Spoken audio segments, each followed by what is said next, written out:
school is very often not really about the subjects. It's about the organization and the discipline and the preparation for everything. So yeah, it's not easy.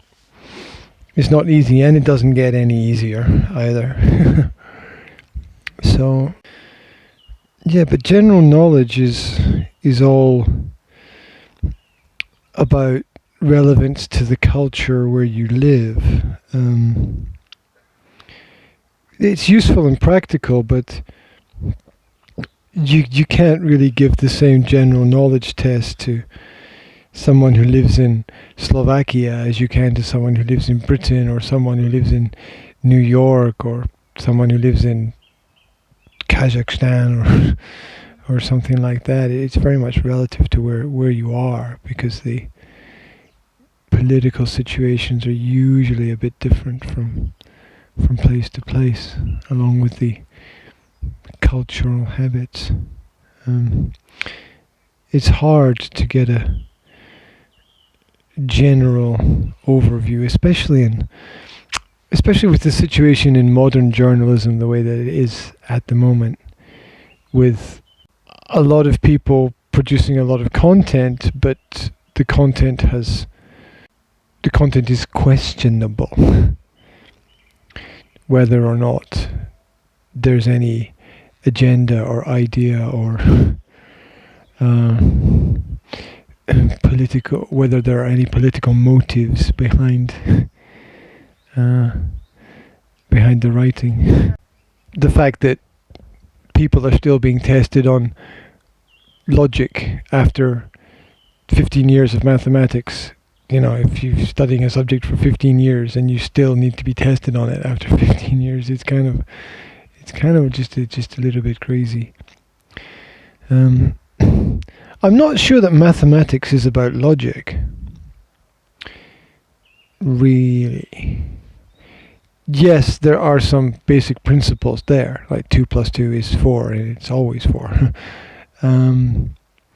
But it's about structures and systems of things. It's about being able to follow the ideas that exist more than it is about logic, because logic deals with reality and a lot of mathematics is theoretical. Not unnecessarily theoretical, but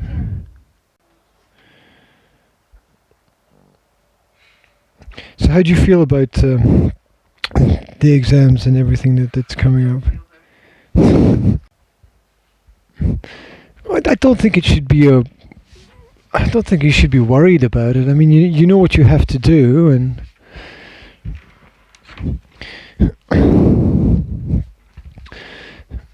you just have to do it, and you have to remember that there are probably 250,000 other people in the same situation as you, and they all have to do it as well. So you're not the only person. Not the only person who applies for. Yes, but you are the only you,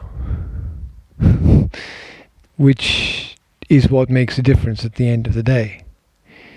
It doesn't really matter so much in your situation, which school you went to or which town you come from or whatever. What matters is that you present yourself in the right way, that you prepare, you study, you try to pass everything, and then you take the next step, and in the worst case situation you just have to do it all again.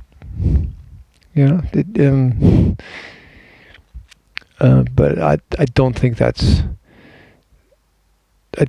an option for you. I mean, it's Well, my parents are like medical and catastrophical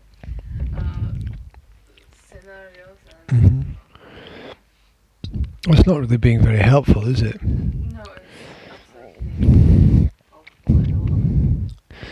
pointing out that,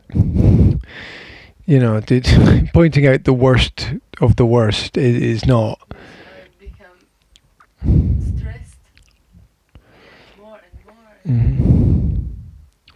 Yeah, like if you're a Formula One racing car driver, you don't want your coach to say, well, you could die out there. It's dangerous activity, right? It might be your last race. You want people to focus on the positive and be very supportive. There's also nothing that says that you have to do anything. There's nothing that says if you fail you have to go and take a terrible job, but that's not really an option for you. I mean, you're far too intelligent to fail. I'm sure you could find a way to, even if you failed, I'm sure you could find a way to turn it into a success. So, make your focus something different. Make your focus on, I have to get away from this. I have to get out of here. I need to get to university to give myself a little bit of space. Make that your focus. You can either have a goal in your head, a vision of the future, and use that as your target in your direction. Or you can use your anger and frustration at your present situation as energy to drive you forward. Eric Thomas, motivational coach, says, use your pain to push you to greatness. For without the pain, there would be no push there. Well, there's a difference between, pain you choose to give yourself and pain that is given to you. So, channel your energies, right? Channel your energies. A lot of what drives people to be successful is not a goal or aim or ambition that's in the future. It's a memory of not having anything in the past. Big sports stars that have millions of dollars, a lot of them started out with nothing, with absolutely nothing. And it's that they don't want to go back to there, right? They don't want to go back to nothing. And so they use that to drive themselves forward. So you either use what's in the future and go in that direction, or you either say, I want this in the future, or I don't want this from my past. And you use that energy to help yourself focus in as positive a way as possible. There's no reason why you can't take anything negative and turn it into a positive. There's no reason at all.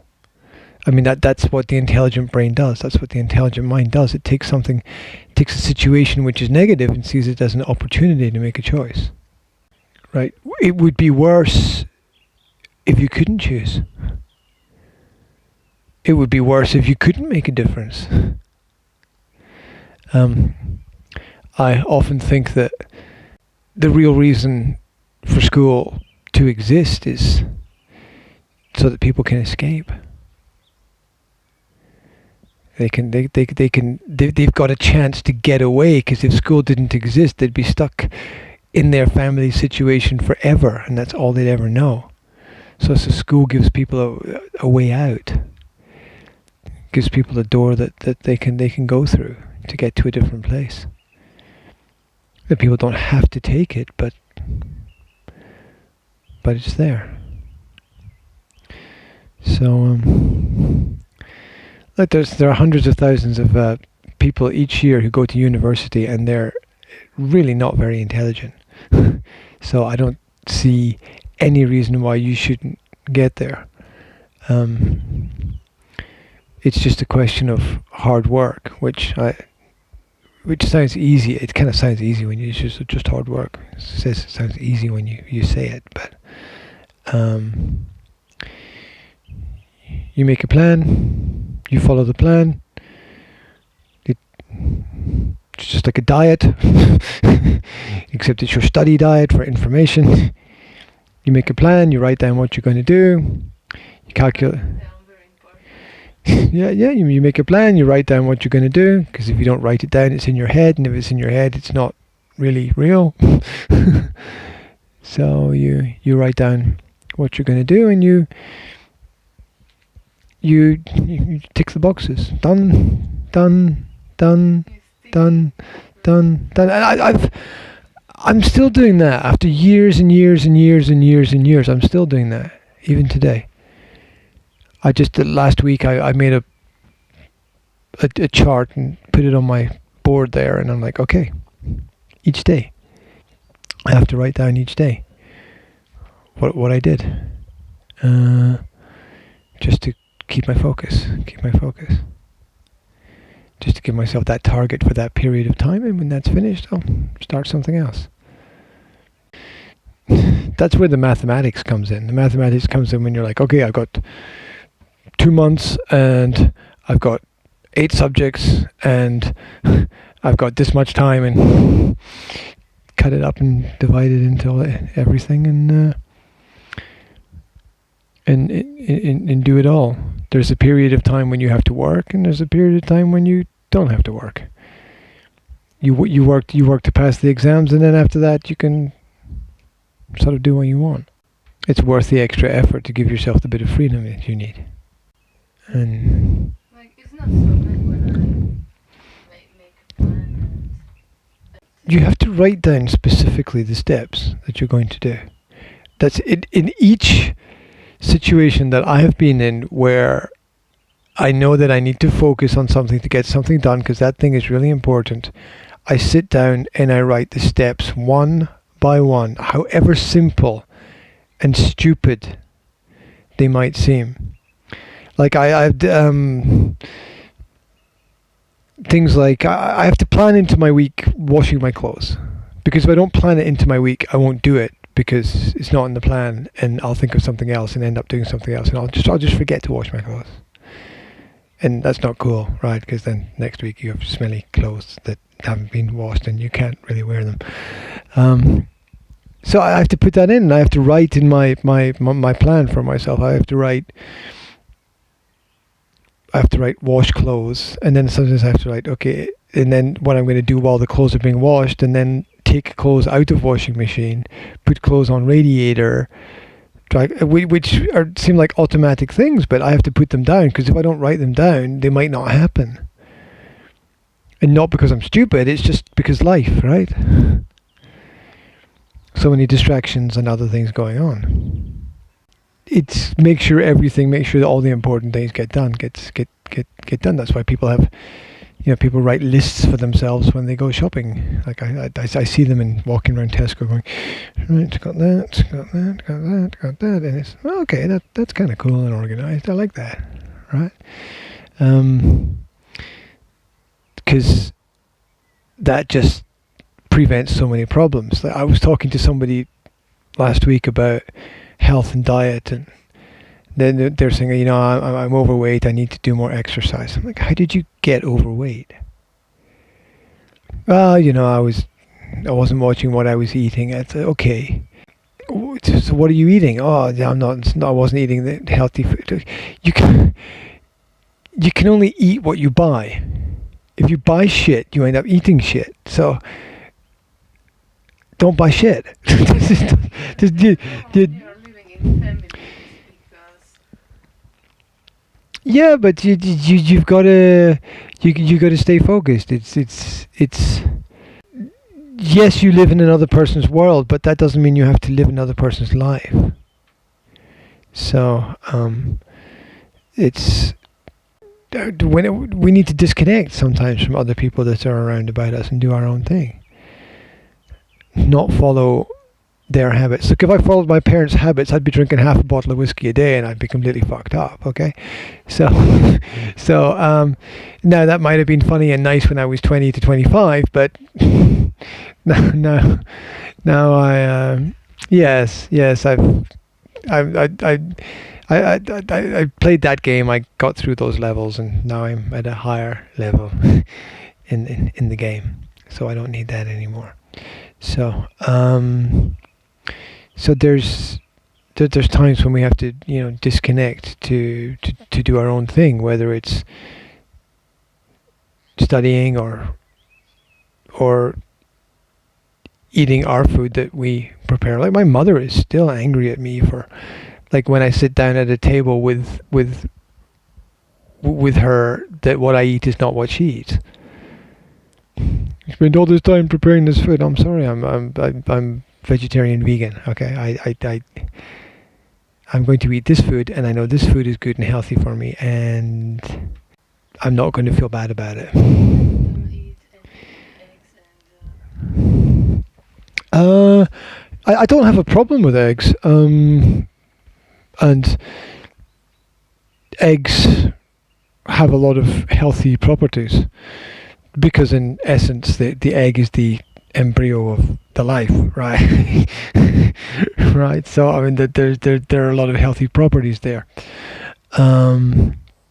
But I haven't eaten eggs for about 4 or 5 months. I just realised that the other day. I was like, I haven't eaten any eggs. Huh? Whatever. So yeah, we all need to do our own thing to get where we need to go, and the other thing is that nobody else is going to do it for us. It's those lists. You know, the ultimate challenge: write down everything you eat. The whole point is to shame the person into changing their habits. That's the whole point of doing it. That's sort of a positive problem, though, right? I mean, there are people that don't have anything to eat, right? It's nice to have a choice.